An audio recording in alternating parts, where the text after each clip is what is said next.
Okay, hello, I'm Toe Grinder. I'm a Mage guide writer, and I'm the GM and a Mage main in the guild Mist on Taran Mill EU. This is going to be my spec wrap up for 10.1 Dragonflight Season 2. I do these videos every patch, so let's just get started. Starting off, there were Mage buffs pretty recently. I'm not going to read them out, but I'm just going to show them on the screen. The numbers for the buffs are actually quite interesting. But first, I'm going to just go over like mechanical implications of the buffs. So Radiant Spark duration increase means you now cancel one cast and still get your combo off. Touch of the Magi duration increase is weirdly not always a buff. It's usually a buff, but not always. This was the tier set back in Sepulchre, and there were a lot of times where Touch of the Magi went off like too late to take advantage of a damage buff, or it went off after the important damage window had passed, like on Lehuvim.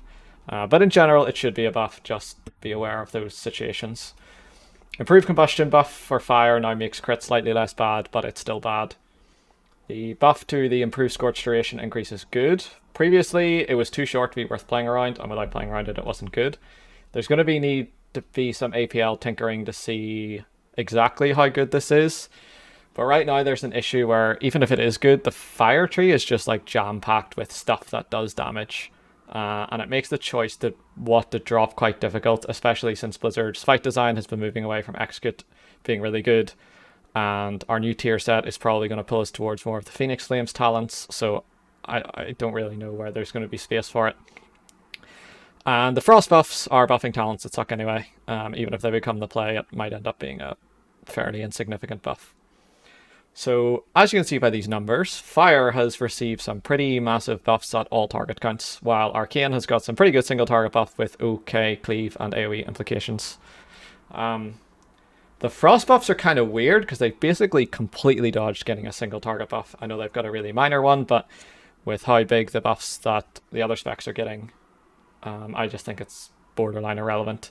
Prior to these buffs, I did think that Arcane was quite bad, and that Fire and Frost were competing situationally.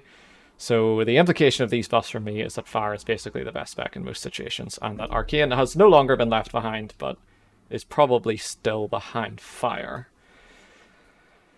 Okay, the tier sets for next tier. I'm going to hide the buffs temporarily and show the tier set gains and what the tier sets do.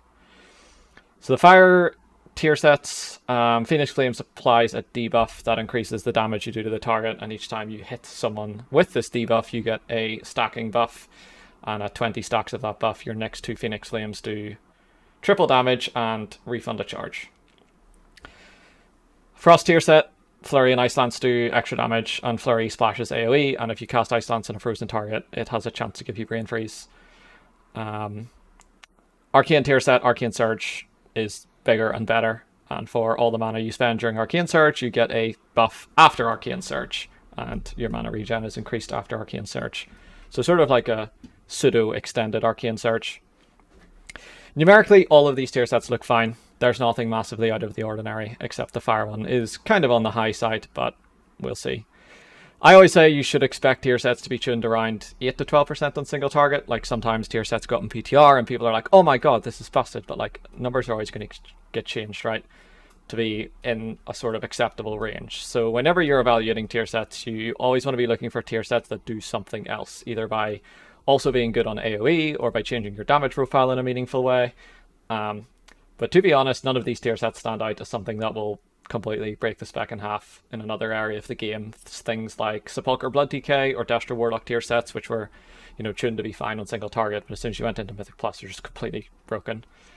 All three of these are just three well-tuned tier sets that are good on single target and AoE. How boring is that? Disclaimer, people did talk about using Season 1 2-piece and Season 2 2-piece for Frost. The latest set of buffs did buff the tier set, so that's not going to happen. I actually did not think it was going to happen before either. I think people really underestimate how out of whack tuning needs to be for you to drop 30 item levels on two of your highest stat pieces. It's very rarely happened in the past, and usually when it does, it's because a tier set is completely broken. Right, I'm going to put buffs back up and just talk about everything as a whole, and I'm going to start with Raid. So right now, I think that Fire is probably the best spec numerically. It's got good single target and it's got good mobility.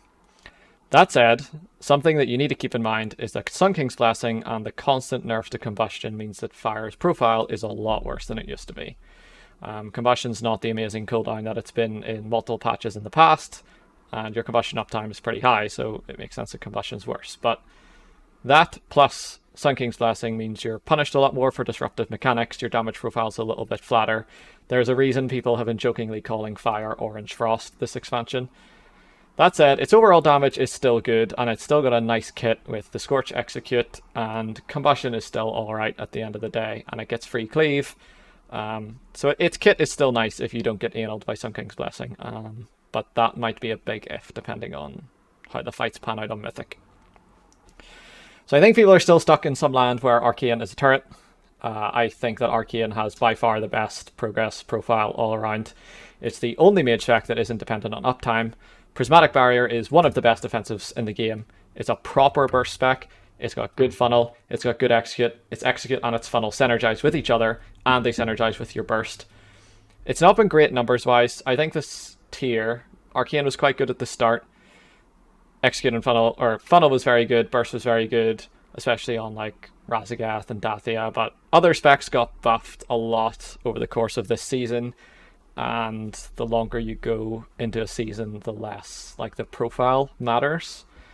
So Arcane kind of got left behind, but with these buffs again, it could be back. It's very dependent on fight design, but it's good players always look for excuses not to play it, and I just don't understand why. Like, people really have a hate boner for this spec. But because this kit is so good, I don't think you can write it off, even though I do think that Fire is better right now.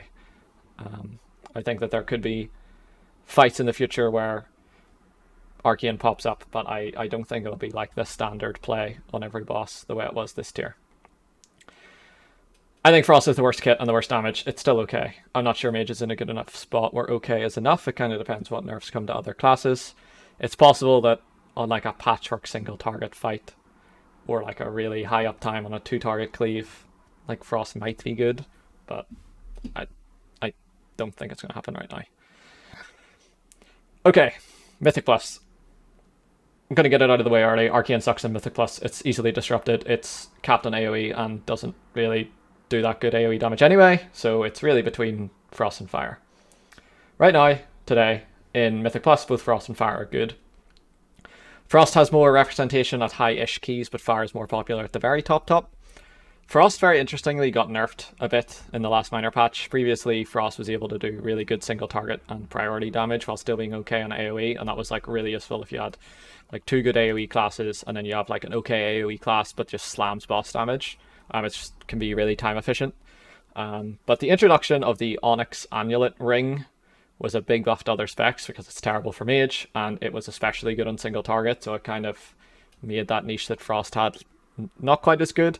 Obviously Frost is still good, but that niche in particular got nerfed. So Frost should still do good boss damage, but the thing is that Fire is competing with Frost right now, and Fire has just got a massive buff at all target counts, and it has the best tier set at all target counts. It's not the first time if Fire is the best, but I just can't see any world in which Fire isn't clearly the best spec in Mythic Plus, which I'm sure a lot of people will be happy about. Okay, that is me for today. I did not spend time going over the advantages and disadvantages of each spec like I usually do in these wrap-ups. I'm just jump straight to the actual end result. There are a couple of reasons I didn't do that, but I think everything I said in my last video should still be relevant, so if you're interested in a more sort of in-depth analysis about what makes each of these specs good in like an abstract, do check out that previous video. But otherwise, thank you very much for watching. Please subscribe to the channel if you're interested in content like this. If you want to see more sort of gameplay stuff, I do have those videos on my channel, but it's probably best that you check out my stream for that, where I do stream Mythic raid progression and pushing M+ title each season. But anyway, take care everybody. Thank you very much for watching.